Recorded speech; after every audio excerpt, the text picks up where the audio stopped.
Pagad, cik tas maksāja? 10,990. Un šitas 9,990. 1000 eiro starpības, tad problēma. Par to beņķi, vai ir tas beņķis to 1000? Nu, to viņi apsīsimies, vai tas beņķis ir tā vērts.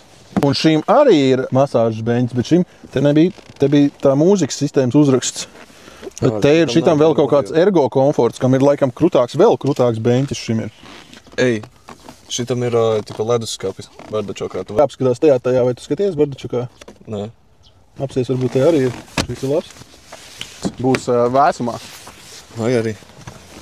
Jā, šim arī ir. Tā kā viņi ir, es domāju, ka... Zini, kas vēl šim ir un tam otram nav? No? Analogais pulkstenis. Tam nebija. Tātad par 1000 dabū jaudīgāku motoru un analogo pulksteni. Man liekas, ka foršākus diskus arī rekur ir šitiem diski kādi. Rekur ir tipā netik jaudīgākā modelim diski. Man liekas, ka šie ir smukāki. Kā tev liekas?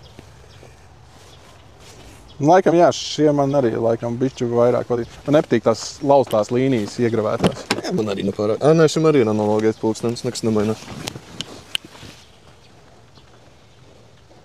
Tam vēl ir elektriskais bagažnieku vāks, tam nebija, man liekas. Tam nebija, jā, tam tikai no turienes bija atvēršana, bet poga tur nebija.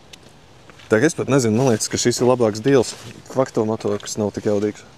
Viņš būs ekonomiskāks, šitam vairāk ekstras ir. Varbūt, jā. Smukāki diski. Bet, var skatīties, domāt. Šitam vēl ir arī ar šito te chromiņu apakšējā daļa, tam ir melns uz melns tā daļa. Šitam vēl ir chroma tādas apšuviņš.